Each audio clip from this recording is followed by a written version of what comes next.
ಕೇಂದ್ರ ಸರ್ಕಾರದಿಂದ ಜಾತಿ ಗಣತಿ ಸರ್ವೆ ವಿಚಾರಕ್ಕೆ ಸಂಬಂಧಪಟ್ಟಂತೆ ಬೆಂಗಳೂರಲ್ಲಿ ಜಾತಿ ಗಣತಿ ಕುರಿತು ವಿಚಾರಗೋಷ್ಠಿಯನ್ನ ನಡೆಸಲಾಗಿದೆ. ನೋಡಿ, ಈಗ ಜಾತಿ ಗಣತಿ ಸರ್ವೆ ಏನು ಮಾಡಬೇಕು ಅಂತೇಳಿ ಕೇಂದ್ರ ನಿರ್ಧಾರ ಮಾಡಿದೆ. ಈ ವಿಚಾರಕ್ಕೆ ಸಂಬಂಧಪಟ್ಟಂತೆ ವಿಚಾರಗೋಷ್ಠಿಯಲ್ಲಿ ಭೂಪೇಂದ್ರ ಯಾದವ್ ಅವರು ಭಾಗಿಯಾಗಿದ್ದಾರೆ.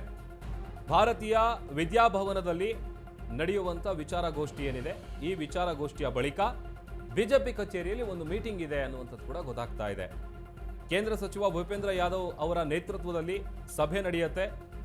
ಮಲ್ಲೇಶ್ವರದ ಬಿಜೆಪಿ ಕಚೇರಿ ಏನಿದೆ ಅಲ್ಲಿ ನಡೆಯುವಂಥ ಮಹತ್ವದ ಮೀಟಿಂಗ್ ಇದು. ಜಾತಿ ಗಣತಿ ಕುರಿತು ಬಿಜೆಪಿ ಶಾಸಕರು ಹಾಗೂ ಸಂಸದರು ಚರ್ಚೆಯನ್ನು ನಡೆಸ್ತಾರೆ. ಎಂಎಲ್ಸಿಗಳ ಜೊತೆ ಕೇಂದ್ರ ಸಚಿವರು ಸಭೆಯನ್ನು ನಡೆಸ್ತಾರೆ.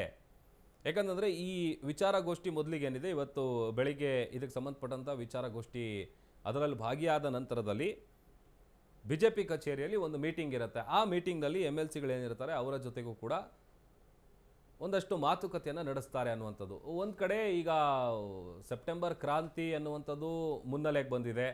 ಅದು ಕೇವಲ ಒಂದು ಪಕ್ಷದಲ್ಲಲ್ಲ, ಎಲ್ಲ ಪಕ್ಷದಲ್ಲೂ ಕೂಡ ಒಂದು ದೊಡ್ಡ ಮಟ್ಟದ ಬದಲಾವಣೆ ಆಗುತ್ತೆ ಅಂತ. ಅದು ಬಿ ಜೆ ಪಿಲಿ ಕೂಡ ಈಗ ಆಗುವಂಥ ಲಕ್ಷಣಗಳು ಕಂಡು ಬರ್ತಾ ಇದೆ. ಅದಕ್ಕೆ ಸಂಬಂಧಪಟ್ಟಂಥ ಅದಕ್ಕೆ ಪುಷ್ಟಿ ಕೊಡುವಂಥ ಒಂದಷ್ಟು ಘಟನೆಗಳು ಕೂಡ ನಡೀತಾ ಇದೆ.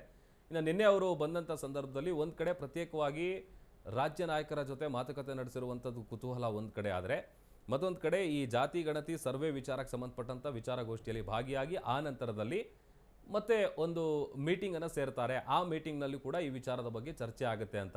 ಯಾಕೆ ಅಂತ ಅಂದರೆ, ಈಗ ರಾಷ್ಟ್ರೀಯ ಅಧ್ಯಕ್ಷರು ಅದರ ಜೊತೆಗೆ ರಾಜ್ಯಾಧ್ಯಕ್ಷರ ಬದಲಾವಣೆಯ ಪ್ರಕ್ರಿಯೆ ಏನು ನಡೀತಾ ಇದೆ ಬಿ ಜೆ ಪಿ ಪಕ್ಷದಲ್ಲಿ, ಈ ಬೆಳವಣಿಗೆಯ ನಡುವೆನೇ ಒಂದಷ್ಟು ಆಂತರಿಕ ಸಂಘರ್ಷಗಳು. ಯಾಕಂತಂದರೆ ನೋಡಿ, ಪದೇ ಪದೇ ಯಾವಾಗ ಅವರಿಗೆ ರಾಜ್ಯಾಧ್ಯಕ್ಷ ಸ್ಥಾನವನ್ನು ಕೊಡಲಾಗುತ್ತೆ, ಅಲ್ಲಿಂದ ಆರಂಭ ಆಗಿದ್ದಂತಹ ಆ ಪರಿಸ್ಥಿತಿ ಒಂದು ರೀತಿ ಬೂದಿ ಮುಚ್ಚಿದ ಕೆಂಡದಂತಹ ಪರಿಸ್ಥಿತಿ ಬಿಜೆಪಿಯಲ್ಲಿ ಹೊಗೆ ಆಡ್ತಾ ಇದೆ. ರಾಜ್ಯಾಧ್ಯಕ್ಷರಾಗಿ ವಿಜಯೇಂದ್ರನನ್ನ ನಾವು ಒಪ್ಪಲ್ಲ. ಬಿವೈವಿ ಎದುರಲ್ಲೇ ಅರವಿಂದ ಲಿಂಬಾವಳಿ ಅವರು ಹೇಳಿಕೆ ಕೊಟ್ಟಿದ್ದಾರೆ. ಇವರನ್ನ ನಾವು ಒಪ್ಪಲ್ಲ, ಬೇರೆ ಏನಾದರೂ ಇದ್ರೆ ಹೇಳಿ ಅಂತ ಬಹಳ ಕಟುವಾಗಿ ಮಾತನಾಡಿದ್ದಾರೆ. ನಮ್ಮ ನಿಲುವಲ್ಲಿ ಯಾವುದೇ ರೀತಿಯಾದಂಥ ಬದಲಾವಣೆ ಇಲ್ಲ ಅಂತ ಲಿಂಬಾವಳಿ ಅವರು ಹೇಳಿದ್ದಾರೆ. ಸಭೆಯಲ್ಲಿ ಆಕ್ರೋಶವನ್ನ ಹೊರಹಾಕಿದ್ರು ಅರವಿಂದ ಲಿಂಬಾವಳಿ. ಯಾಕಂತಂದ್ರೆ ರೆಬಲ್ಸ್ ಟೀಮಲ್ಲಿ ಗುರುತಿಸಿಕೊಂಡಿದ್ದಂತಹ ವ್ಯಕ್ತಿ ಲಿಂಬಾವಳಿ ಅವರು ವಿಜಯೇಂದ್ರ ಅವರ ಎದುರಲ್ಲೇನೆ ಈ ತರದ ಮಾತನ್ನ ಆಡಿದ್ದಾರೆ.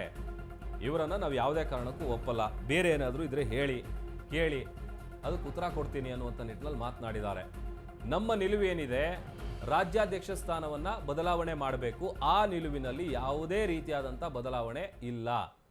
ನಾವು ಯಾವುದೇ ಕಾರಣಕ್ಕೂ ಕೂಡ ಆ ಬದಲಾವಣೆ ಮಾಡೋದಿಲ್ಲ. ನಮ್ಮ ನಿಲುವು ಯಥಾ ಪ್ರಕಾರ ಹಾಗೇ ಇರುತ್ತೆ. ಇದು ನಿನ್ನೆ ನಡೆದಂಥ ಮೀಟಿಂಗ್ನ ನಂತರದಲ್ಲಿ ಅವರು ಹೇಳಿರುವಂಥ ವಿಚಾರ. ಅಲ್ಲೇ ವಿಜಯೇಂದ್ರ ಅವರು ಇರ್ತಾರೆ. ಆಮೇಲೆ ಒಳಗಡೆ ಮೀಟಿಂಗ್ ಆಗುವಂಥ ಸಂದರ್ಭದಲ್ಲಿ ಕೂಡ ಅವರು ಈ ವಿಚಾರವಾಗಿ ಆಕ್ರೋಶ ಹೊರ ಹಾಕಿದ್ರು ಅನ್ನುವಂಥ ವಿಚಾರ ಕೂಡ ಗೊತ್ತಾಗ್ತಾ ಇದೆ. ಈ ನಿನ್ನೆ ಒಂದು ಕಡೆ ಭೂಪೇಂದ್ರ ಯಾದವ್ ಅವರನ್ನು ವೆಲ್ಕಮ್ ಮಾಡಿದಂಥ ಸಂದರ್ಭ, ಮತ್ತೊಂದು ಕಡೆ ನಿನ್ನೆ ಏನೊಂದು ಪ್ರಹ್ಲಾದ್ ಜೋಶಿ ಅವರ ನೇತೃತ್ವದಲ್ಲಿ ಮೀಟಿಂಗ್ ನಡೆಯುತ್ತೆ. ಆ ಮೀಟಿಂಗ್ನಲ್ಲಿ ಭಾಗಿಯಾಗಿದ್ದಂಥ ನಾಯಕರ ದೃಶ್ಯಗಳನ್ನು ಕೂಡ ನಾವು ಗಮನಿಸ್ತಾ ಇದ್ದೀವಿ. ಪಕ್ಷ ಅಧೋಗತಿಗೆ ಹೋಗಿದೆ, ಸಂಘಟನೆಯೂ ಆಗ್ತಾ ಇಲ್ಲ, ಏನ್ ಚರ್ಚೆ ಮಾಡಿದ್ರು ಅಷ್ಟೇ, ನಮ್ಮ ನಿಲುವು ಬದಲಾಗಲ್ಲ, ನಿಮ್ಮನ್ನ ನಾವು ಒಪ್ಪೋದಕ್ಕಾಗಲ್ಲ ಅಂತ ಅರವಿಂದ್ ಲಿಂಬಾವಳಿ ಅವರು ಹೇಳಿದ್ದಾರೆ. ಅಶ್ವಥ್ ನಾರಾಯಣ್, ಸುನಿಲ್ ಕುಮಾರ್ ಹಾಗೂ ಸಿ ಟಿ ರವಿ ಇವರೆಲ್ಲರೂ ಕೂಡ ಇರ್ತಾರೆ ಸಭೆಯಲ್ಲಿ. ಡಿ ವಿ ಸದಾನಂದಗೌಡ ಅವರ ಎದುರಲ್ಲೇನೆ ಈ ತರದ ಹೇಳಿಕೆಯನ್ನು ಕೊಟ್ಟಿದ್ದಾರೆ ಲಿಂಬಾವಳಿ ಮಾತಿಗೆ ಕ್ಷಣಕಾಲ ನಾಯಕರೆಲ್ಲರೂ ಕೂಡ ಒಂದು ರೀತಿ ಮೌನಕ್ಕೆ ಜಾರಿದ್ದಾರೆ. ಮುಂದೆ ನೋಡೋಣ, ಈ ಬಗ್ಗೆ ವರಿಷ್ಠರು ತೀರ್ಮಾನಿಸ್ತಾರೆ. ಸದ್ಯ ಜೊತೆಗೂಡಿ ಹೋಗಿ ಅಂತ ಸಲಹೆ ಕೊಟ್ಟಿದ್ದಾರೆ. ಯಾಕಂತಂದ್ರೆ ಈ ತರದ ಆಂತರಿಕ ಸಂಘರ್ಷ ಇಟ್ಕೊಂಡು ಪಕ್ಷ ಸಂಘಟನೆ ಮಾಡುವಂಥದ್ದು ಕಷ್ಟ. ಆಮೇಲೆ ಇಲ್ಲಿ ಎಲ್ಲ ರೆಬಲ್ಸ್ ಟೀಮಲ್ಲಿ ಇರುವಂಥವ್ರು ಹೇಳ್ತಾ ಇರುವಂಥ ವಿಚಾರ ಏನಂತಂದರೆ, ಕಾಂಗ್ರೆಸ್ ಸರ್ಕಾರವನ್ನು ಶೇಕ್ ಮಾಡುವಂಥ ಕೆಪಾಸಿಟಿ ರಾಜ್ಯಾಧ್ಯಕ್ಷರಿಗಿಲ್ಲ. ಯಾವುದೇ ಥರದಂಥ ಹೋರಾಟ ಮಾಡಿದಂಥ ಸಂದರ್ಭದಲ್ಲಿ ಕೇವಲ ಬೆರಳೆಣಿಕೆಯಷ್ಟು ಮಂದಿ ಮಾತ್ರ ಸೇರ್ತಾರೆ. ಸೊ ಅದು ಎಲ್ಲೋ ಒಂದು ಕಡೆ ಬಿ ಜೆ ಪಿ ಪಕ್ಷಕ್ಕೆ ದೊಡ್ಡ ಮಟ್ಟದ ಡ್ಯಾಮೇಜನ್ನು ಕೊಡ್ತಾ ಇದೆ ಅನ್ನುವಂಥ ವಿಚಾರವನ್ನು ಕೂಡ ರೆಬಲ್ಸ್ ಟೀಮಲ್ಲಿ ಗುರುತಿಸ್ಕೊಂಡಿರುವಂಥ ಒಂದಷ್ಟು ನಾಯಕರು ಹೇಳ್ತಾ ಇರುವಂಥದ್ದು. ಯತ್ನಾಳ್ ಆಗಿರ್ಬೋದು ಅಥವಾ ಲಿಂಬಾವಳಿ ಅವರಾಗಿರ್ಬೋದು. ಯಾಕಂತಂದರೆ ಇವರೆಲ್ಲರೂ ಕೂಡ ಆ ವಿಚಾರವನ್ನು ಮೊದಲಿಂದಲೂ ಕೂಡ ಆಕ್ಷೇಪ ವ್ಯಕ್ತಪಡಿಸ್ತಾ ಬರ್ತಾ ಇದ್ದಾರೆ. ಸೊ ಈಗೆಲ್ಲೋ ಒಂದು ಕಡೆ ಮೀಟಿಂಗ್ ಆದಂಥ ಸಂದರ್ಭದಲ್ಲಿ ಅವರ ಮನವರಿಕೆ ಮಾಡುವಂಥ ಕೆಲಸ ಆಗುತ್ತಾ, ಅಥವಾ ಆ ಒಂದು ಅಸಮಾಧಾನ ಏನಿದೆ ಅದನ್ನು ಶಮನ ಮಾಡುವಂಥ ಕೆಲಸಕ್ಕೆ ಮುಂದಾಗಿದ್ದಾರಾ ಅನ್ನುವಂಥ ವಿಚಾರಗಳನ್ನು ಕೂಡ ನಾವು ಗಮನಿಸ್ತಾ ಇದ್ವಿ. ಬಟ್ ಅದ್ಯಾವುದೂ ಕೂಡ ಇಲ್ಲಿ ವರ್ಕೌಟ್ ಆದಂತೆ ಕಂಡು ಬರ್ತಾ ಇಲ್ಲ.